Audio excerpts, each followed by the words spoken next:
Now that I have two experts on stage, I'm going to bring up another entrepreneur. Our next entrepreneur is Kathy Pawson of Zaytoun. Zaytoun.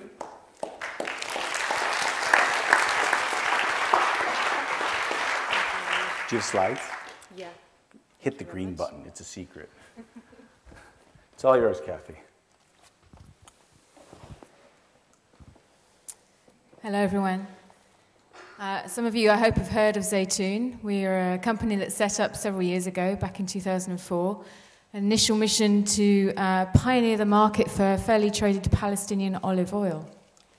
Since that time, we've increased a number of products under our brand name. We're now a CIC cooperative. I'll just run through some of our challenges because we set up initially as more of a campaigning organisation. When we introduced our product, the growth in sales just tipped us over. We were a very small, and we still are a very small team. In our first full year of trading, our turnover almost tripled. We couldn't believe the demand, and we just struggled to keep up with simply administering the sales. It meant that as a team, we got quite stressed, and it also meant that we had no time. We had no time in the first few years to really develop our business or to think about our marketing. And we certainly didn't think about investment for a long time. However, we've only got where we are today, and it's really interesting listening to you, Wilfred. We've only got where we are today because of our customer support. Our customers have been fantastic. They are our marketing force. It's largely through them and through the journalists who are interested in our work that we've appeared in all these publications and others. We're an award-winning company. And finally, in 2009, we achieved our goal, which was to pioneer the world's first ever fair trade olive oil, and also to pioneer fair trade in the Middle East and in conflict zones. That's never been done before. However, we did make one mistake, which was to think that we could finance the relaunch of our brand around that event through our cash flow. We simply didn't think of a model where we could invite investment. We hadn't had time. We'd been chasing sales. The economic downturn last year meant that the cash flow we'd projected didn't materialize. Essentially, what happened was our costs went up because the exchange rate rose, and it's just something that we hadn't planned for. But I'm really pleased to say that the relaunch achieved hundreds of new retail and wholesale listings, and these continue to do well. It was just a struggle. It was a scramble last year to keep up with the success and deal with our rising costs. We've learnt a lot since then, and it was a very steep learning curve. The market potential now, as well as the oil, is for our other products, our non-oil products. And also, we really want to develop our cooperative. We really want to bring on more stakeholders. We want to learn from the producers and teach them what the market is so that they can service our needs better. And we want to bring on more of our customers because they've been incredibly loyal as part of our cooperative, so we can learn from them too. What are the challenges? Because they go out there, they basically sell to their local shops. They sell into their individual retail outlets, and they also go into the markets and say, hey, why aren't you stocking Zaytoun olive oil? So we want to learn from them what makes it work for you, what messages can we put out to help you do that. So Kathy, do you do what Wilfred does? Do you put something on your website making sure your customers can be very demanding of the retailers? We haven't done it on our website yet. We've sent out in the post. So we've sent out cards to people in the post. Yeah. Like real snail mail post, yeah. Gosh. Yeah, we've sent. How cost intensive of you? It's fairly cost intensive. Have you considered email? Yeah, we've done it in email form as well, but we haven't made it easy through our website yet for people to do that. We've put up posters and we've put up postcards that people can download, but we need to develop a kind of a customer card where people can just walk into their shops and say, you know, these are the products, these are why you should stock it. I bet you've got to go right to the man at the top. And people want to help you. If you make it easy for them, all they've got to do is click a button, they will do it. And it's a very simple thing to do. Yeah. And it's no good talking to the man at the shop, it's talking to the big guys who are making the decisions. To the buyers at the top. Yeah. And would you consider that your #1 challenge? I mean, if there's one challenge you want help with in the next 3 minutes, totally solved, guaranteed. I'm making this up as I go. What would that be? Okay, the big challenge for us, I think, to sell more products, to achieve the higher turnover that we need, the higher volumes, it would be investment in targeted market research. Like, we know the strength of our products. We need to know more about the different customer bases we can sell into. And at the moment, we haven't had the funds or the focus to be able to do that. I think that's a waste of money at the stage that you're at the moment. I mean, all too often you could be spending. The reality is this: you've just shown there's been a lot of interest, you've got a lot of support. One of the things that happens, it's happened with your brand and it happened with yours, is that when you have a really nice, interesting idea, you get a spike of interest. Absolutely everybody's interested in it. And then it's, how do you sustain that interest, let's say in the next 5 years? Why are people going to be buying that oil? Because they're not going to be buying for the reasons now, because of the zeitgeist, what's happening in the Far East and all in the Middle East, everybody's really interested in that sort of story.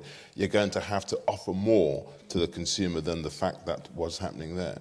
And I believe that what you need to be doing is that the way I'd be spending my money at the moment is to tell your customers how they could help to build your business. You've got all this massive support there, and you should be using them a lot more than you are at the moment. That's how I'd be spending my money. Yeah, I take that on board. Yeah, definitely. And part of our issue is that we've just moved into the fine foods market, so we're moving away essentially from the solidarity market more into the fine foods market and selling our products on the basis that they're good quality alone. So what we need is exactly as you say, we need to tell our customers, how do you sell it on this basis? Because at the moment they're selling it on a fair trade basis, you know, help the Palestinian farmers, let's tell this interesting story. But to sell it as artisan produce, which it is, high quality artisan produce, to hit that end of the market. Yeah, I agree, that's where we need to focus our efforts. I would totally agree with your point about the research and who your customers are, because I think, first of all, I think you already know who your customers are in your heart of hearts. I think you will all know who your customers are. And secondly, it's much better to define who your aspirational customer grouping are and to aim at that grouping. I think that's a much, much better thing to do. I would even take it a little further. I think that what I find always very interesting about well, actually, interesting once again, I think, but whether it's Pants to Poverty or Zaytoun, is like many companies in the technology world, you have what are known as early adopters. You have an early committed audience. And they buy for the reasons you were originally selling. But there is always a much larger market. The number of people who buy pants in this world is very large. There's, the pantless are in a minority. The number of people who buy olive oil is also very, very large. I'm not going to really try to compare the two market sizes. They're both pretty darn big. But what's interesting to me is not the people who bought it and made the effort to buy it, but it's the people who, if it were no effort, when presented with a choice of doing the right thing or just buying a pair of pants or some good olive oil, would do the right thing. And I think that that audience is immense.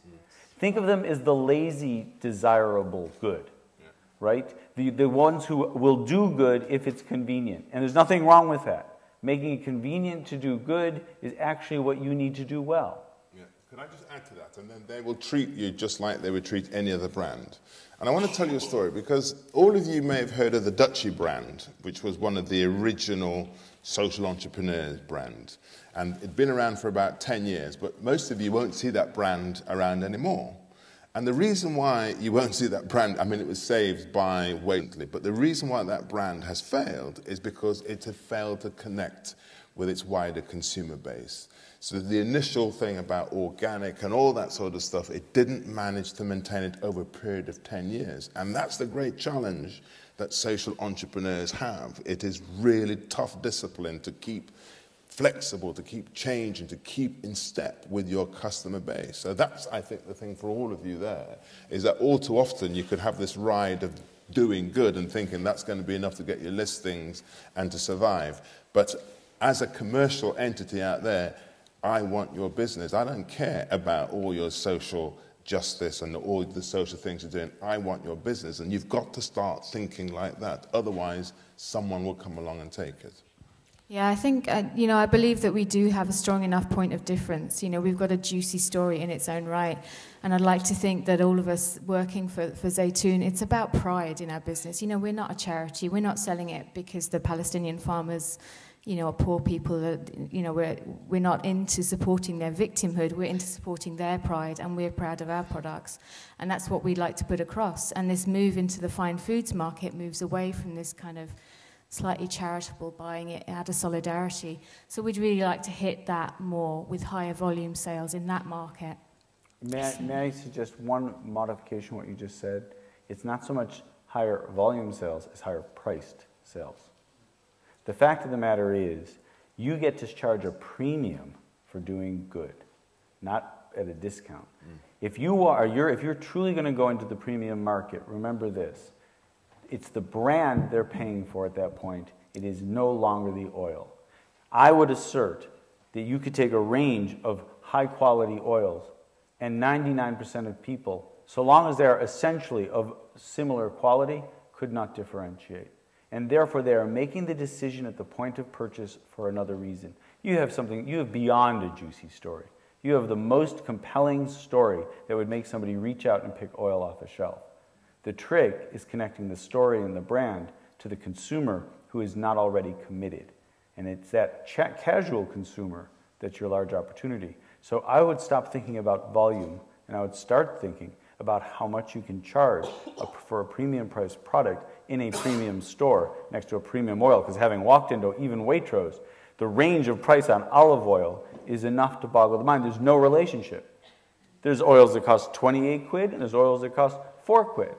There is no knowing what's inside that bottle. That's one thing I'm confident of. But the challenge that you have, it's a big challenge, is that the supermarkets are going to protect their own brand more so than yours. And what the consumer in today are value. And it's a massive challenge when you've got the market demanding value, that the supermarket wants their products to be the gourmet premium products, and then you're trying to get into their market, and it's a massive struggle. That's the sort of problems that I suffer. And I think it's harder, I feel that it's harder in a supermarket to support your sales because your customer is far more anonymous. Walk into a deli or a Whole Food shop or a fair trade shop and your customers are known, and they're a known quantity. That's probably the best way to go. It has its own challenges because they're quite difficult sods to deal with, but it might be the best route to go down. Julie, any last thoughts? Just with regards to the supermarket buyers as well, the more you can find a slant that projects the good work that you're doing onto that particular supermarket so that they can take credit for that, be involved in that story, show that they are participating and supportive of that, the more support you will get for them and the easier your listings will be, etc. So as much as you need to try and portray the good work that you're doing onto all of your consumers out there so that they can talk it on, you also need to do that for your supermarket contacts as well, I think. Yeah, so pass that kind of feel-good factor onto them so they can pass that on. Yeah. Kathy? Thank a you. round of applause, ladies and helpful. gentlemen, for a fantastic social entrepreneur.